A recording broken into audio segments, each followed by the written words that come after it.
नमस्कार, लक्षवेधीमध्ये आपल्या सगळ्यांचं स्वागत। मी प्रसाद काथे। सचिन वाझेच्या वादाचं वादळ टप्प्याटप्प्यानं इतकं मोठं होत चाललंय की या वादळामध्ये अनेक बडे चेहरे गुरफटण्याची शक्यता निर्माण झाली आहे आणि त्याचाच परिणाम की काय, महाराष्ट्रात एकापाठोपाठ एक राजकीय जोर बैठका सुरू झाल्या आहेत। आज दिवसभरामध्ये राष्ट्रवादी काँग्रेस अचानक सक्रिय झाली आहे। राष्ट्रवादी काँग्रेसनं आपल्या वरिष्ठ मंत्र्यांची बैठक बोलावली आहे। त्या बैठकीला शरद पवार मार्गदर्शन करणार आहेत। वरकरणी हे सगळं काही कोरोना कशा पद्धतीने नियंत्रणात आणला जाईल हे पाहण्यासाठी केलं जातंय असं सांगितलं जात असलं तरी पण राष्ट्रवादी काँग्रेसच्या अंतर्गत असलेली अस्वस्थता लपून राहत नाही। आणि ही अस्वस्थता कुठल्या मुद्द्यावर आहे तर जर आमचा संजय राठोड राजीनामा देऊ शकतो तर अकार्यक्षमतेच्या मुद्द्यावर तुमचे अनिल देशमुख का राजीनामा देऊ शकत नाहीत असा थेट सवाल शिवसेनेनं राष्ट्रवादीला केल्याची अत्यंत जबाबदार विश्वसनीय सूत्रांची आमची माहिती आहे। याच एका प्रश्नानं राष्ट्रवादी बॅकफुटवर गेली आहे। राष्ट्रवादीच्या कडून आता हे ठरवायचं आहे की वाझेच्या व्यक्तीच्या पाठराखण करण्याची शिवसेनेची भूमिका असताना त्यात गृहमंत्र्यांचा बळी जाऊ द्यायचा का, आणि जर गृहमंत्री म्हणून अनिल देशमुखांना वाचवायचं असेल तर पोलीस दलातल्या बड्या अधिकाऱ्याचा बळी द्यायचा की 2-3 छोट्या छोट्या अधिकाऱ्यांचे बळी देऊन सगळं काही नियंत्रणात आहे असं दाखवायचं। पण हे सगळं राजकीय आणि पोलीस दलात घडत असतानाच इतर अनेक मुद्दे आत्ताही समोर आहेत पण त्याची उत्तर सापडत नाहीयेत। आणि यामध्ये अत्यंत केंद्रस्थानी एक महत्त्वाची घटना आहे, ती आहे इनोवा गाडीची। पांढरी इनोवा ही त्यावेळेला सापडते ज्या वेळेला एनआयए तपास ताब्यात घेते आणि ही इनोवा ताब्यात आल्याच्या नंतर इतर अनेक नवे प्रश्न जन्माला येतात की ही इनोवा पोलीस मुख्यालयात काय करत होती, ही इनोवा पोलीस मुख्यालयातून बाहेर पडून गुन्ह्याच्या दरम्यान कशी काय वापरली गेली, ती परत आणून गुपचूप आणि अत्यंत सुरक्षित कोणी ठेवली, इनोवा चालवत कोण होतं, याच संदर्भातले अनेक प्रश्न आता हे एनआयएच्या तपासाच्या अंतर्गत येणार आहेत। पण त्याच्या पलीकडे जाऊन हेही तपासायला लागणार आहे की मुळात हा कट कोणी रचला, का रचला, तो यशस्वी झाला नाही झाला, आणि जर समजा सचिन वाझे सारखा अधिकारी एनआयएच्या समोर तोंड उघडत असेल, सांगत असेल की काय काय घडलंय, तर अशा माणसाची पाठराखण महाराष्ट्राचे मुख्यमंत्री का करतायत? आणि नुसती पाठराखणच नाही तर त्याच्या सेवेत राहण्याच्या बाबतही राज्यात शिवसेनेच्या कडून सक्रिय भूमिका का घेतली जाते? जाता जाता एक प्रश्न विचारायलाच लागेल, तोही असा की या सगळ्या प्रकरणाचा खरा सूत्रधार कोण आहे? आज त्याच निमित्तानं लक्षवेधीची चर्चा, वाझेच्या वादाचं वादळ।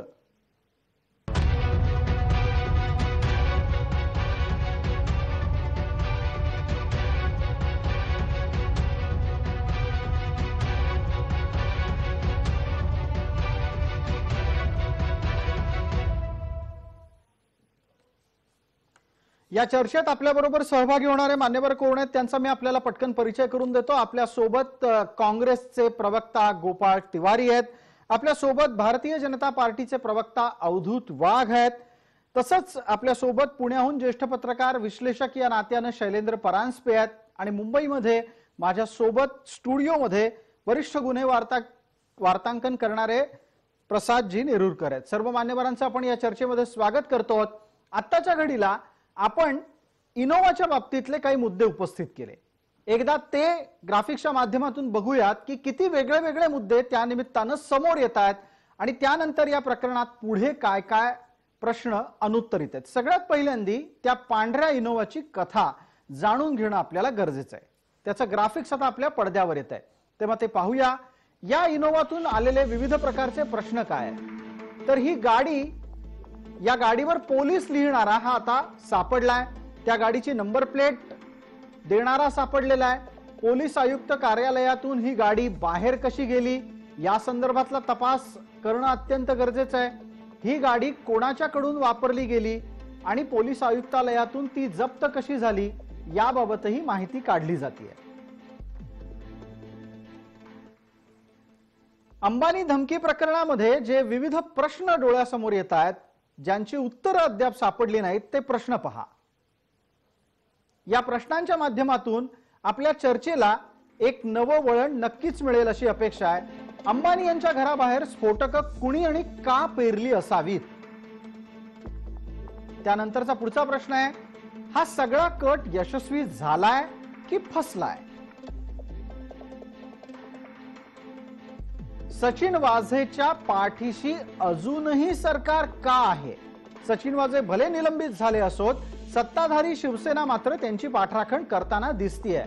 मग या सरकारचं पोलिसांवर नियंत्रण राहिलंय का? मग या सरकार एकट्या वाझेसाठी झटतंय की वाझे अटकेत गेला तर पोलीस दलातले अनेक जण अटकेत जातील ही भीती वाटून ते अख्ख्या विभागासाठी सक्रिय झालेत? मनसुखकडे कुणाची आणि काय गुपितं होती हा प्रश्न सुद्धा उपस्थित होतो.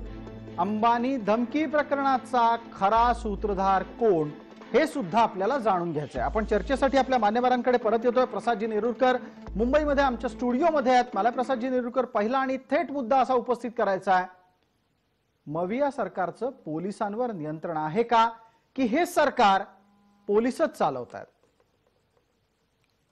सरकारचं नियंत्रण तसं पाहायला गेलं तर असायला हवं, पण तेवढी पकड अजून जोरात आलेली नाहीये. आणि ज्या पद्धतीने गृह खातं सांभाळलं जातंय त्याबाबतही अनेक वादाच्या गोष्टी आता पुढे पुढे येत आहेत. त्याच्यामुळे ह्या सरकारने आता गंभीरपणे विचारविनिमय करण्याची आता वेळ आलेली आहे की ज्या घटनांमुळे सरकार बॅकफुटवर जाते, ज्या घटनांमुळे सरकार बदनामीकडे जाते, त्यासाठी आता डॅमेज कंट्रोल म्हणून खुद्द शरद पवार आणि मुख्यमंत्र्यांची गाठीभेटी सुरू आहेत. आणि ह्या गाठीभेटी या निमित्तानं एक ताजी घडामोड आपल्या सगळ्यांना लक्षात आणून द्यायला हवी. ती म्हणजे हा सगळा स्थानिक विषय आहे असं म्हणत या प्रकरणापासून स्वतःला दूर ठेवणारे शरद पवार अचानक मुख्यमंत्र्यांना जाऊन भेटले. मुख्यमंत्र्यांच्या शासकीय निवासस्थानावर या दोघांमध्ये बैठक झाली. जवळपास 45 मिनिटं दोघं जण बंद दाराआड काय बोलले हे त्या दोघांच्या शिवाय आत्ता तरी तिसऱ्या कोणाला माहिती नाही. आणि पवार भेटून गेल्याच्या नंतर शिवसेनेतले एका पाठोपाठ एक अनेक मंत्री भेटायला गेले. त्याच्याच जोडीला काँग्रेसचे प्रदेशाध्यक्ष नाना पटोले पण जाऊन भेटून आले. हे सगळं घडल्याच्या नंतर राष्ट्रवादी काँग्रेसनं आपल्या वरिष्ठ नेत्यांची एक बैठक यशवंतराव चव्हाण सेंटर इथं बोलावली, जिथं सत्ता आल्यापासून शरद पवार बसून सगळी सूत्र हलवत असतात. त्या यशवंतराव चव्हाण सेंटरमध्ये जेव्हा पत्रकारांनी राज्याचे विद्यमान आरोग्यमंत्री आणि कदाचित भविष्यामध्ये नवी जबाबदारी येऊ घातलेल्या राजेश टोपेंना अनिल देशमुखांच्या गच्छंतीबद्दल विचारलं, तेव्हा राजेश टोपे काय बोलले ते ऐकणं लक्षवेधी आहे. मला असं वाटतं की कुठल्याही पक्षाचे अध्यक्ष हे सर्व असतात. आमच्यामध्ये आदरणीय शरद पवार साहेब हेच सर्व आहे आणि त्यामुळे त्यांचा कोणताही निर्णय असेल, कुणाच्याही बद्दलचा असेल तर तोच अंतिम असतो. मला वाटत नाही यात जे काही पवार साहेब ठरवतात ती अंतिम गोष्ट. तर या सर्व प्रकरणामध्ये आता राजकीय भूमिका अत्यंत महत्वाच्या आहेत. प्रसादजी नेरुरकर आपल्यासोबत जोडले गेलेले आहेत. प्रसादजी, मला सांगा, या सगळ्या प्रकरणामध्ये राष्ट्रवादीची नक्की काय गोची झालेली असावी? वास्तविक गेल्या 3-4 महिन्यापासून राष्ट्रवादीची गृह खात्यावरून फरफडच सुरू आहे. त्याच्यामुळे आता राष्ट्रवादीला गृह खातं बदलण्याशिवाय पर्याय नाही आणि शरद पवारांच्या चाणाक्ष नजरेने हे यापूर्वीच हेरलंय. फक्त त्यासाठी टायमिंग जुळून येत नव्हतं. मात्र आता जे अशा पद्धतीने हे टायमिंग आलेलं आहे तर त्यांना एके ठिकाणी आपल्या पक्षाची प्रतिष्ठा पण पाळायची आहे आणि त्याचप्रमाणे होणारं नुकसान पण टाळायचं आहे. पण मग आता एक पुढचा प्रश्न माझा शैलेंद्र परांजपे यांना आहे. शैलेंद्र परांजपे, जसं प्रसादजी नेरुरकर म्हणाले की राष्ट्रवादीची गेले काही दिवस सातत्यानं फरफट होतीये, ती खास करून गृह विभागामुळे होतीये. मग ही फरफट ही शिवसेनेची पाठराखण केल्यामुळे होतीये का? आणि तशी जर होत असेल तर परिस्थिती काय नक्की निर्माण झाली असेल राष्ट्रवादीमध्ये? शैलेंद्रजी.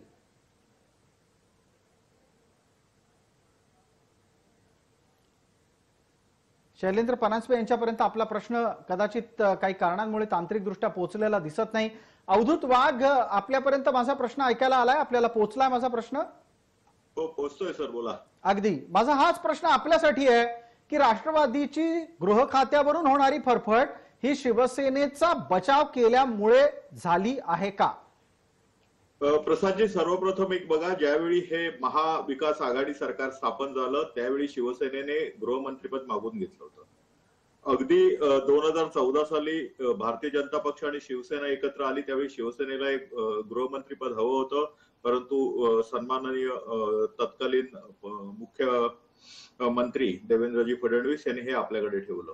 अशा तऱ्हेने शिवसेनेचा या मंत्रिपदावर डोळा होताच. आणि जेव्हा एखाद्या राज्याचा मुख्यमंत्री एखाद्या पक्षाचा असतो, आतापर्यंत असं आहे की त्याच पक्षाचा गृहमंत्री असावा असा दंडक आहे. परंतु 1999 सालानंतर काँग्रेस आणि राष्ट्रवादीचं जे सरकार आलं त्यावेळी मुख्यमंत्री एका पक्षाचा काँग्रेसचा आणि सातत्याने गृहमंत्रीपद हे राष्ट्रवादी काँग्रेसला राहिलेले आहे. आणि गृहमंत्रीपद हे आपल्याकडे असल्यामुळे राष्ट्रवादीने ग्रामीण महाराष्ट्रामध्ये आपला पाया भक्कम केला, नव्हे तो वाढवत गेला. परंतु जर तुम्ही पाहिलं तर 2019 साली 2019 ला हे सरकार स्थापन झालं त्यावेळी राष्ट्रवादीमध्ये अथिरथी महारथी या गृहमंत्री पदाला लायक असे उमेदवार होते. उदाहरणार्थ छगन भुजबळ जे गृहमंत्री राहून चुकलेत, जयंत पाटील साहेब जे महाराष्ट्राचे अध्यक्ष पण आहेत आणि गृहमंत्री राहून चुकलेत, अजितदादा पवार हे सक्षम आहेत. असे अनेक दिग्गज नेते असताना सुद्धा मी अतिशय आदरपूर्वक देशमुख साहेबांबद्दल बोलीन, कारण अतिशय चांगले माणूस आहेत. आजच मी ते ट्विट केलं. ते अतिशय चांगले गृहस्थ आहेत. परंतु 1985 सालापासून मी राजकारणाचा विद्यार्थी म्हणून अगदी गृहराज्यमंत्री विलास सावंतांना पण पाहिलेलं आहे जवळ त्यांना. परंतु देशमुखांसारखा, अनिल देशमुखांसारखा अकार्यक्षम गृहमंत्री माझ्या तरी पाहण्यामध्ये नाही आला. म्हणजे लोक तर महाराष्ट्रात असं म्हणायला लागलेत की याच्यापेक्षा आर पाटील बरे होते. नाही, आर पाटील शेवटी कसं आहे की राष्ट्रवादीचे गृहमंत्री हे सातत्याने पवार साहेबांच्या आदेशानुसारच काम करतात आणि त्यामुळे कित्येक अथिरथी महारथी नेत्यांनी सांगितलं की नुसतंच शोभेचं बाहुलं व्हायचं आणि वरून आदेशाला त्याप्रमाणे करायचं आणि लोकांच्या शिव्या खायच्या, त्याच्यापेक्षा PWD आणि विद्युत ही खाती बरी, गृहमंत्री होणं काही योग्य नाही. मग अनिल या चर्चेला थोडंसं पुढे नेऊयात. आपल्यासोबत प्रसादजी नेरुरकर आहेत. मला एक सांगा, गृह विभागामध्ये अनिल देशमुखांचा वकूफ ओळखला जातोय, त्यांचा वर्चस्व आहे, त्यांचा दबदबा आहे?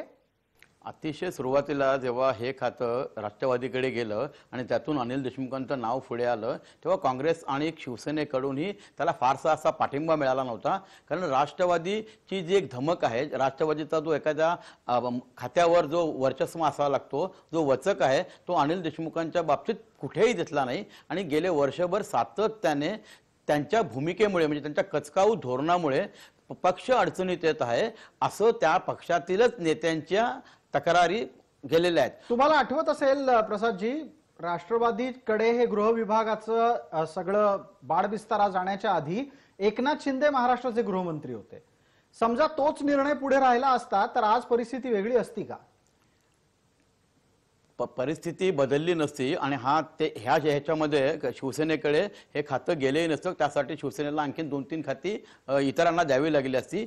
मात्र तडजोड होताना राष्ट्रवादीकडे या खात्याला लायक असा जयंत पाटलांशिवाय दुसरा कुठलाही नेता नव्हता. मात्र जयंत पाटील यांनी स्वतःहून थोडंसं बॅकफुटला गेले ते आणि इतरांना पुढे दिलं. आणि अजित पवार आणि इतर भुजबळ यांची ती वादग्रस्त भूमिका आणि सिंचन घोटाळा याच्यामुळे त्यांचं नाव मागे पडलं आणि एकंदरीत त्यांचं 80 तासाचं जे सरकार होतं त्याच्यामुळे. लास्ट मुमेंटला जेव्हा शरद पवारांनी अनिल देशमुखांचं नाव पुढे आणलं त्यावेळी तर जाणत्या राजांनी जे केलेलं आहे तर त्यात कोणाला विरोध करण्याचं कारणच नव्हतं. त्याच्यामुळे ते सगळ्यांनी अंगवळणी पडून घेतलं. मात्र वारंवार त्यांच्या त्या निर्णयांमुळे सरकार बॅकफुटला जात असल्याचं प्रकर्षाने जाणवतंय. आता याच निमित्तानं गोपाळ तिवारींना बोलतं करूयात. गोपाळ तिवारी, आपण चर्चेच्या या वळणावर थेट असा प्रश्न उपस्थित करतो आहोत की राष्ट्रवादी काँग्रेसची शिवसेनेला वाचवण्यासाठीची धडपड ही त्यांच्या पक्षाच्या प्रतिमेवर जर प्रतिकूल परिणाम करत असेल तर तितकाच प्रतिकूल परिणाम हा काँग्रेसवर होतोय का? का काँग्रेस बघ्याच्या भूमिकेमध्ये शांत, स्तब्ध आणि खुश राहणार आहे? नाही प्रसादजी, मला आवाज येतोय? अगदी येतोय गोपाळराव, आपण बोलत राहा. प्रसादजी, आता असा विषय आहे की अंबानींच्या बंगल्याच्या बाहेर एक स्कॉर्पिओ सापडली, तिकीट नव्हते आणि ती संशयास्पद गाडीच्या तपासामध्ये हे सचिन वाझेचं प्रकरण पुढे आलं. आता याच्या सचिन वाझेंना ताबडतोब अटक झाली तर त्या ठिकाणी तिथे कुठेही पाठीशी घातलेली नाही ही वस्तुस्थिती आहे. अहो गोपाळराव, असं काय सांगताय? पाठीशी घातलं नाही काय? सचिन वाझे काय ओसामा बिन लादेन आहेत का? इतकं मोठं वक्तव्य महाराष्ट्राचे मुख्यमंत्री करतात. एका पोलीस अधिकाऱ्याला वाचवण्यासाठी अख्खं तुमचं सरकार का सक्रिय झालं याचं उत्तर नाही सापडत आहे. तो आता एकतर्फी काढलेला निष्कर्ष आहे आणि याच्यात गृहमंत्री किंवा काँग्रेस राष्ट्रवादी याचा काही एक म्हणजे निष्कर्ष काढण्याचा काही एक कुठलाही संबंध नाही. हा सचिन वाझेंचा प्रकरण आहे, त्यांना अटक झालेली आहे, त्यांना ताबडतोब त्या पदावरनं ताबडतोब बाजूला केलं म्हणून पुढची पावलं उचलली गेलीत. एनआयए तपास करतायत आणि याच्यामध्ये ती संस्था जी तपास करतीये तीच अजून कुठल्या निष्कर्षाला आलेलं नाही, अजून आरोपपत्र दाखल झालेलं नाहीये. आणि ह्या सगळ्या गोष्टीमध्ये आपण राष्ट्रवादी काँग्रेसचे गृहमंत्री कार्यक्षम का अकार्यक्षम या बोलण्याला कुठलाही तात्विक आधार नाहीये. अच्छा, तुमचं म्हणणं असं आहे की राष्ट्रवादी काँग्रेसच्या गृहमंत्र्यांना कुठलाही बोल आता लावू नये. चला, राष्ट्रवादी काँग्रेसच्या गृहमंत्र्यांचा आणि राष्ट्रवादीचं बाजूला ठेवा. तुम्ही आता असं म्हणालात की सचिन वाझेवर तात्काळ कारवाई झाली. प्रसाद नेरुरकर, हा काँग्रेसचा तर्क कितपत योग्य आहे? काँग्रेसची नक्की भूमिका काय आहे? का काँग्रेसची अवस्था गोंधळलेली आहे?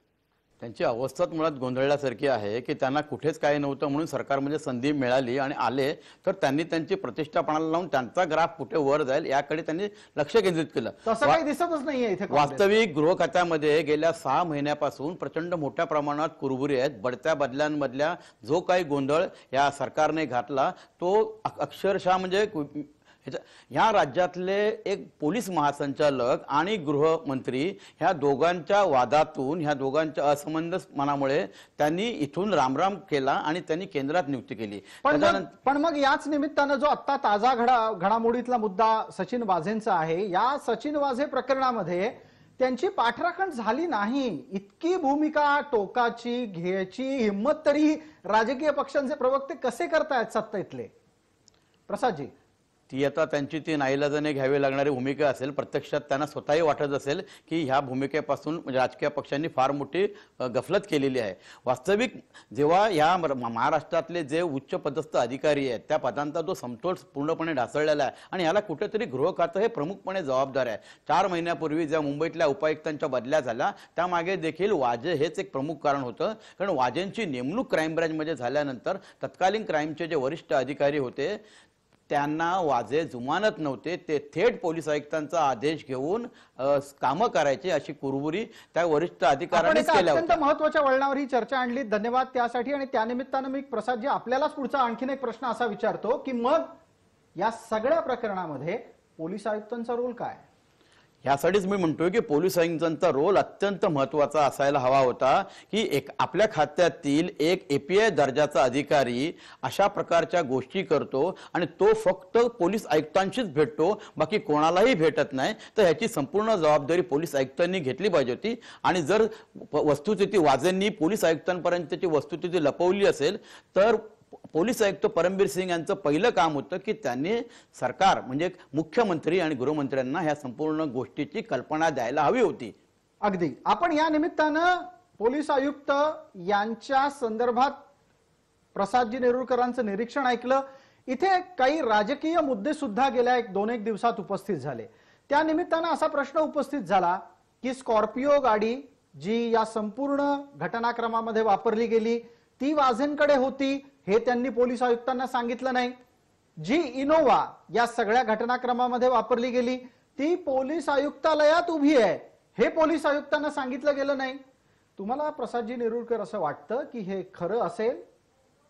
30 वर्षाचा आमचा अनुभव लक्षात घेता एखादी घटना जर ते अंटालिया असेल तर अंटालिया हे युनिट 1 किंवा युनिट 2 ह्याचा तपास क्राईम ब्रँचच्या युनिट 1 किंवा युनिट 2 कडे जायला पाहिजे होता. मात्र तो तपास हा सीआययू कडे गेला आणि त्याच्यानंतर हा तपास जायला पाहिजे होता एटीएस कडे आणि एटीएस कडून तो एनआयएला जायला होता. मात्र ह्या ज्या स्टँडर्ड ऑपरेटिंग प्रोसिजर हे कुठेच पाळलेला दिसत नाहीत. म्हणजे हम करे सो कायदा असंच झालेला आहे. आणि प्रत्येक केस ही वाझेंकडे गेल्यानंतर ज्या प्रकारे त्यांची भूमिका ही संपूर्णपणे वादग्रस्त होती त्यांच्या खात्यातील जे जुने सहकारी आहेत तेही सांगतात की कुरबुरी प्रचंड मोठ्या प्रमाणात वाढल्या होत्या, मात्र याकडे कोणी लक्ष द्यायला तयार नव्हतं. ठीक आहे. आता आपल्या सोबत शैलेंद्र परांजपे जोडले गेलेले आहेत पुण्याहून. मला वाटतं शैलेंद्र परांजपेजी माझा आवाज आपल्यापर्यंत पोहोचत असेल. इतक्या सगळ्या इतक्या सगळ्या तांत्रिक चुका पोचतोय. या राष्ट्रवादी सारखा पक्ष जो इतके वर्ष सत्तेत आहे, सत्ता राबवायची कशी, आणायची कशी, टिकवायची कशी हे ज्यांना कळतं त्यांच्याकडून व्हाव्यात. शैलेंद्रजी, या चुका झाल्या आहेत का चुका होऊ दिल्या गेल्या आहेत? नाही, या सगळ्या चुका किंवा या सगळ्या गोष्टींकडे आपण आत्ता मागे वळून क्युम्युलेटिव्हली किंवा एकत्रितपणे बघतोय, म्हणून आपल्याला असं वाटतं की या सगळ्या चुका एकत्रितपणे करणं किंवा होणं या विषयावर आपण बोलतोय. पण मुद्दा असा आहे की ज्या वेळेला कुठल्याही व्यवस्थेमध्ये एखादी गोष्ट नियमाला धरून नसलेली केली जाते किंवा नियमांची पायमल्ली करून केली जाते किंवा नियम दुर्लक्षित करून केली जाते, त्यावेळेला त्या गोष्टीला मला राजकीय अभय आहे किंवा मी असं काही केलं तर काहीच होणार नाही अशी ज्यावेळेला खात्री असते तेव्हा ते केली जाते असं वाटतं. आणि दुसरी महत्वाची गोष्ट म्हणजे टेक्निकल मुद्दे, म्हणजे ती गाडी कुठे होती, काय होती. म्हणजे मागच्या सरकारच्या काळात ज्या वेळेला सीसीटीव्हीचं नेटवर्क आपल्याकडचं खूप सक्षम आहे असं म्हटलं जातं, त्यावेळेला तपासामध्ये ताबडतोब ते सगळं ताब्यात घेऊन, म्हणजे आज काही दिवसानंतर पुढे येतं की गाडीचा चालक कोण होता, त्याच्यानंतर म्हणजे या सगळ्या गोष्टी खरं तर सुरुवातीलाच पुढे यायला हव्यात. विधानसभेमध्ये इतका सगळा गोंधळ झाल्यावर आणि स्वतः मुख्यमंत्र्यांनी वाझे ओसामा बिन लादेन आहेत का असा प्रश्न विचारला होता. आता आज त्यांना अटक करायची वेळ आली. म्हणजे मग मला एक लक्षात येत नाही की ही जी कमिटी आहे की ज्यांनी रिइन्स्टेट केलं वाझेंना, त्या कमिटीचं प्रमुखपद होतं अजय मेहतांकडे. त्या कमिटीमध्ये आयुक्त परमवीर सिंग देखील होते आणि त्यांना रिइन्स्टेट करताना कारण फार, म्हणजे आज जे काही वृत्तपत्रात बातम्या आल्यात त्याच्यावरून मी हे म्हणतोय की कारण जे काही सांगितलं गेलं की करोना काळात पोलीस दलाकडे मनुष्यबळ कमी असल्यामुळे वाजेंना रिइन्स्टेट केलं. हा तर एक खूपच मोठा विनोद आहे. म्हणजे मला लक्षात येत नाही की कुठल्या लेवलच्या माणसांना, म्हणजे त्यांना न्यायालयांच्या ताशेऱ्यानंतर बाजूला केलं होतं आणि ख्वाजा युनुसच्या प्रकरणात तो बेपत्ता झाल्यानंतरचं ते प्रकरण होतं. अशा व्यक्तीला तुम्ही परत आणताय ते मनुष्यबळाच्या अभावामुळे, म्हणजे ही फारच मोठी गमतीची गोष्ट आहे. अगदी. आणि केवळ हा एक अत्यंत गमतीशीर आणि तितकाच कायदेशीर दृष्ट्या आव्हानात्मक प्रसंग आत्ताच घडला अशातला भाग नाही. अवधूत वाघ आपल्या सोबत आहेत. अवधूत वाघ यांनाही आठवत असेल काही दिवसांपूर्वीच देवेंद्र फडणवीसांनी एक गोष्ट नमूद केली की वाझेंना घ्या घ्या घ्या म्हणून शिवसेनेचे लोक फडणवीस यांच्याही मागे लागले होते. ज्या वेळेला देवेंद्र फडणवीस मुख्यमंत्री होते त्यावेळेला देवेंद्र फडणवीसांनी ऍडव्होकेट जनरलचं मत घेतलं आणि असा प्रकार करता येणार नाही हे कळवल्यानंतर तो विषय मागे पडला. मग आता असा प्रश्न उपस्थित राहतो जो इथे मवियाचे प्रतिनिधी या नात्यानं मला गोपाळराव तिवारींना विचारायचा आहे. अहो, मागच्या सरकारने कायदेशीर सल्ला घेऊन वाझेंना घेता येणार नाही याच्यावर शिक्कामोर्तब केलं. या वेळेला अशा प्रकारचा सल्ला घेण्याची गरज का भासली नाही आपल्याला?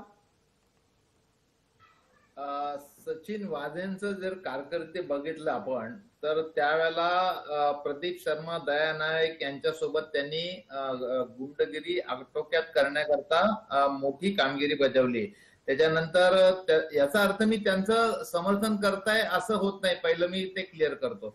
दुसरं, त्यांच्या बाबतीत जे ज्या जमेच्या बाजू आहेत त्या आपण फक्त लक्षात घेण्यासाठी मी म्हणतोय की सायबर क्राईम आणि टेक्नॉलॉजीमध्ये त्यांचं नैपुण्य होतं. म्हणजे आता नंतर डेबिट कार्ड क्रेडिट कार्डचा जो मोठा घोटाळा त्यांनी उघडकीस आणला होता हे पण आपल्या माहिती करता ऑन रेकॉर्ड बोलतोय. हे त्यांच्या काही गोष्टी आहेत आणि अशा पद्धतीनं ज्यांनी गोपाळराव मग एक आणखीन गोष्ट इथे विचारायला हवी. याच त्यांच्या कौशल्यामुळे राष्ट्रवादीचा एक नेता अडचणीत आला होता याची आठवण तुम्हाला आहे का? नसेल तर प्रसाद नेरुरकरांना मला ती माहिती द्यायला सांगायला लागेल. तुम्हाला माहिती आहे? ऐका, मुद्दा असा आहे की ज्यांना कुठल्या निष्कर्षावर घेतलं तर कुठल्याही अधिकारी कुठल्याही राजकीय नेत्यांच्या मर्जीवर नसतं. तिथं ते IAS officer, secretary, chief secretary ही लोक पण देखील आहेत. तर ह्या सगळ्या लोकांचं पण त्यामध्ये असं म्हणजे आत्ताच ह्या सगळ्या गोष्टी. गोपाळराव काय सांगताय? म्हणजे IAS ऑफिसर, IPS ऑफिसर यांना काय पडलंय? त्यांना वरून आदेश आलेले असतील ना? एकच मिनिट अवधूत वाघ, हा तर्क पटण्यासारखा आहे का? आणि काँग्रेस पण आता पहा, काँग्रेस पण या तर्काला समर्थन देऊन सचिन वाझेंच्या पाठीशी उभं राहायला चाललेली आहे. काँग्रेसला स्वतःच्या प्रतिमेची काळजी दिसत नाहीये. मला असं वाटतं मला असं वाटतं की बुद्धिबळाच्या पटावरच्या प्रत्येक घरामध्ये जर एखादी सोंगटी फिरत असेल तर नक्की समजा की ते प्यादा आहे.